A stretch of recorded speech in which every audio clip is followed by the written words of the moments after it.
Teman-teman wartawan yang saya muliakan, saya ingin menyampaikan bahwa tadi di Perpustakaan Cikeas kami berdiskusi dan tentunya ini menunjukkan sebuah inisiatif yang baik antara dua partai yang memiliki kedaulatan dan independensi. Golkar dan Demokrat dari waktu ke waktu bukan hanya berdiskusi tapi juga bekerja sama.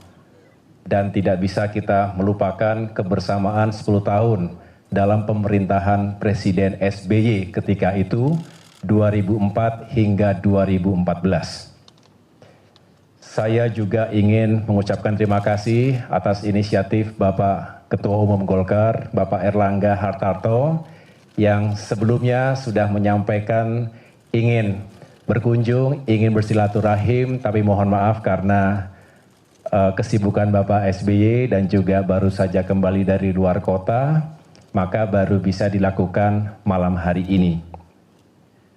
Saya juga ingin menyampaikan kepada teman-teman, mengingat Bapak SBY kendati beliau adalah orang tua dan juga tokoh di negeri ini, tetapi juga masih memiliki status sebagai Ketua Majelis Tinggi Partai Demokrat.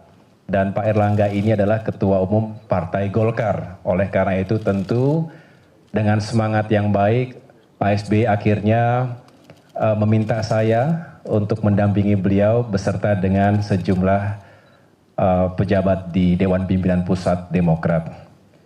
Oleh karena itu saya ingin menyampaikan bahwa tadi diskusinya berjalan dengan baik, walaupun tentu Pak SBY yang sudah mandi toratu setelah 3 tahun terakhir ini untuk day to day politics-nya sudah saya jalankan beserta generasi yang lebih muda lagi di Demokrat.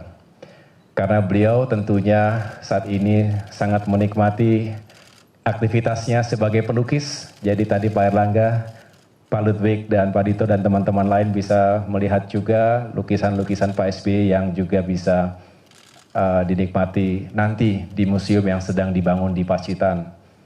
Tapi juga aktif sebagai pembina klub bola Lavani, alhamdulillah menjadi juara kembali Proliga 2 tahun berturut-turut, back to back 2022 dan 2023 tahun ini. Sehingga tadi beliau lebih pada gagasan-gagasan besar karena bagaimanapun beliau terus terpanggil dan ingin terus menghadirkan pemikiran-pemikiran termasuk solusi-solusi yang baik untuk negeri kita.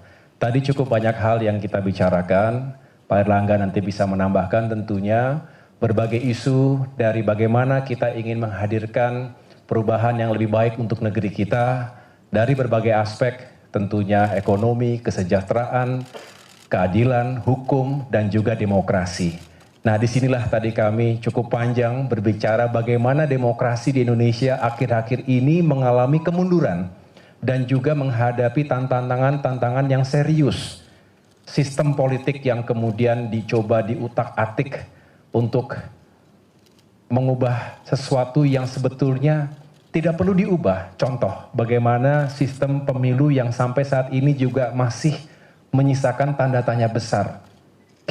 Saya ingat sekali Pak Erlangga ketika itu berinisiatif bersama dengan para pimpinan partai politik lainnya. Kita berkumpul di Dharma Wangsa ketika itu dan sampai dengan hari ini isu itu belum jelas seperti apa endingnya.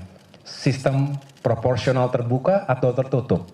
Kita tidak ingin demokrasi kita mundur jauh ke belakang karena perubahan sistem yang sangat fundamental ketika tahapan-tahapan pemilu sudah dijalankan.